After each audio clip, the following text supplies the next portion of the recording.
कहते हैं सूप बोली तो बोली, चलनी भी बोली। कुछ वैसा ही सीन इस वक्त देखने को मिल रहा है। तुम गरीबी पर ध्यान दो, तुम्हें नॉन अलाइनमेंट मूवमेंट याद करने की जरूरत है। तुम तो ऐसे नहीं थे, तुम क्यों बदल गए?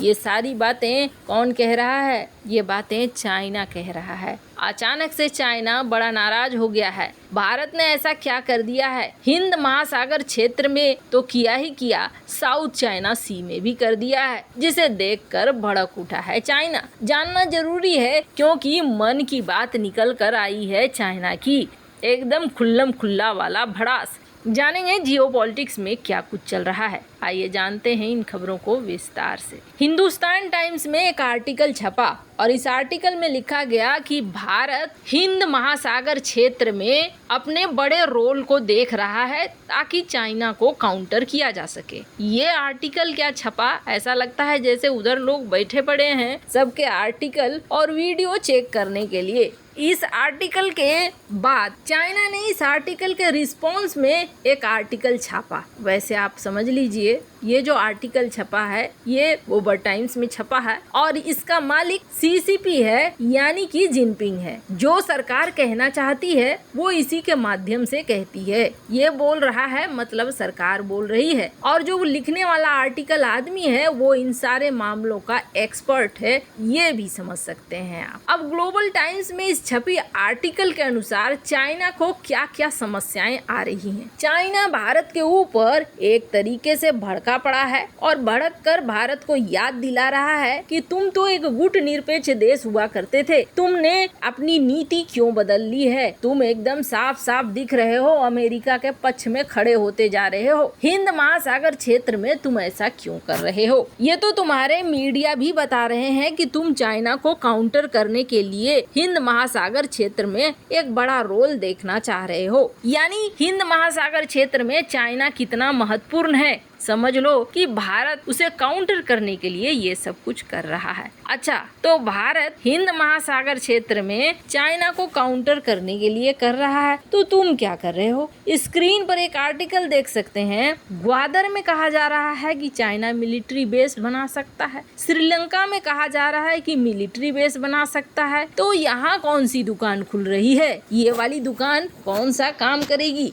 एक बात तो साफ है कि सबसे पहले शुरुआत चाइना ने की। चाइना ने भारत को घेरने के लिए हर तरीके के तिकड़म भिड़ाए। तो अब भारत की बारी आई। जब भारत जैसे को तैसे से जवाब दे रहा है तो समस्या खड़ी हो रही है। अब हुआ ये है कि हाल फिलहाल के दिनों में भारत ने इस हिंद महासागर क्षेत्र में कई सारी चीजें की है, इसलिए चाइना इस तरीके से दुखी हुआ है, दुखी आत्मा बनकर घूम रहा है। कारण समझिए। पहला, स्क्रीन पर आप देख सकते हैं ये जो आपने देखा आर्टिकल, इस आर्टिकल में दिख रहा है आपको एक युद्धपोत, और एक नहीं बल्कि 2 युद्धपोत हैं और इसे रिसीव करने के लिए पापुआ न्यू गिनी के राष्ट्राध्यक्ष आए हैं। दरअसल ये है क्या? ये है आईएनएस कोलकाता और आईएनएस सैद्री जो पहुंचे हैं पापुआ न्यू गिनी। और ये कितना महत्वपूर्ण है कि पापुआ न्यू गिनी के राष्ट्राध्यक्ष अपनी कैबिनेट के साथ इसके स्वागत के लिए पधारते हैं। मतलब समझ लीजिए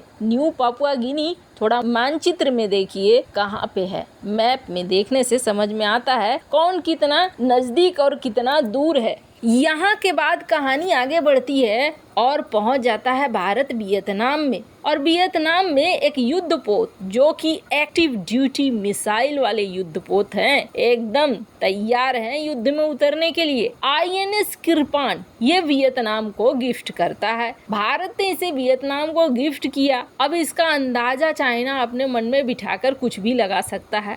यहाँ वियतनाम को न सिर्फ युद्धपोत गिफ्ट मिले बल्कि जले में नमक छिड़कने वाला भी एक काम हो रहा है और उसे कहते हैं ओएनजीसी।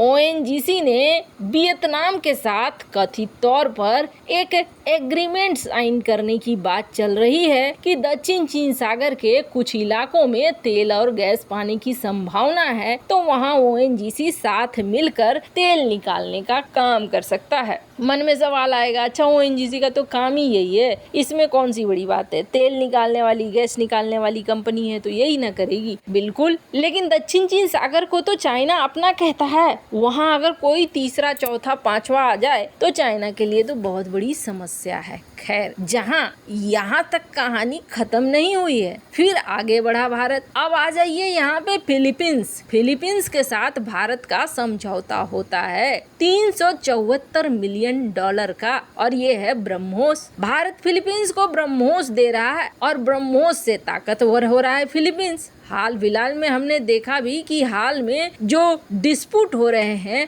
उसको लेकर फिलीपींस थोड़ा चौड़ा भी हो रहा है। चौड़ा होने का कारण ये है कि फिलीपींस के पास भी अब बहुत सारी चीजें आ गई हैं और आ रही हैं। चाइना को लगता है कि फिलीपींस जो ये चौड़ा हो रहा है, इस चौड़ा होने के पीछे अमेरिका भी है और भारत भी है, क्योंकि ब्रह्मोस से अपने आप को ताकतवर महसूस कर रहा है फिलीपींस। कहानी यहीं खत्म नहीं होती है। भारत ने हाल फिलहाल में बहुत सारे गुल खिलाए हैं और इस गुल को जानना जरूरी है। आपको बता दें, भारत की नेवी डॉर्नियर विमान C-130 ट्रांसपोर्ट एयरक्राफ्ट ये मिलते हैं ऑस्ट्रेलिया के कोकोस आइलैंड में। ये कोकोस आइलैंड कहाँ है? द्वीप में देख सकते हैं। अब ये जो द्वीप है कितना महत्वपूर्ण है ये हमने आपको अपनी वीडियो में बताया था। कोको का जवाब कोकोस से, जहाँ पे भारतीय नेवी और भारत के विमान उतर रहे हैं। खैर, कहानी यहाँ भी नहीं रुकती है। अब आगे बढ़ते हैं हिंद महासागर क्षेत्र में म्यांमार, जिसको भारत ने गिफ्ट कर दिया INS सिंधुवीर। चलो, INS सिंधुवीर गिफ्ट कर दिया, बात बहुत पुरानी थी कि देना था, दे दिया। लेकिन सबसे बड़ी इस वक्त जले में नमक छिड़कने वाली बात हो गई कि जब ये हैंडओवर हो रहा था तो वहाँ पर कौन कौन खड़े थे। वहाँ पे भारत के एम्बेसडर भी थे और रूस के एम्बेसडर भी थे। मतलब हमें साथ चाइना के परम मित्र रूस का भी मिल रहा है और हमें साथ अमेरिका का भी मिल रहा है। यानी दुनिया को पता है हम क्या कर रहे हैं, किस दिशा में आगे बढ़ रहे हैं। अब जहाँ तक रही बात इन सारी चीजों की, तो मन नहीं भरा तो दक्षिण चीन सागर में एक अचानक से कल की खबर आ जाती है, जिसमें दिखते हैं कि पूर्व सेना प्रमुख ताइपे में एक इंडियन ओशियन को लेकर प्रोग्राम हो रहा है और इस प्रोग्राम में शामिल हुए हैं। अब इसके बारे में क्या कहा जाए, संजोग हो सकता है। खैर, चाइना ने भारत को याद दिलाया तुम्हारे देश में गरीबी है, जाकर उसे समेटो। तो आपको बता दें, चाइना के घर में इस वक्त खुद ही बहुत सारी समस्या चल रही है। उनके युवक परेशान हैं, बेलन लेके दौड़ रहे हैं, मतलब कि वो बाइलन वाली चीजें वो कर रहे हैं और डिफ्लेशन तो गहराई में जा रही है। तो बहुत सारी चीजें हैं जो चाइना के खुद के अंदर चल रही है। राजनीतिक रूप से तो ऐसी चीजें हैं कि अचानक से लोग गायब हो जाते हैं, जैसे कि गधों के सिर से सींग गायब होता है। तो ऐसे में उन्हें ज्यादा जरूरत है कि वो अपने घर की चीजों को पहले देखें। वैसे इन सब मामले में आपकी क्या राय है, कमेंट कर जरूर बताएं। जल्द मिलते हैं अगले वीडियो में नई खबर के साथ।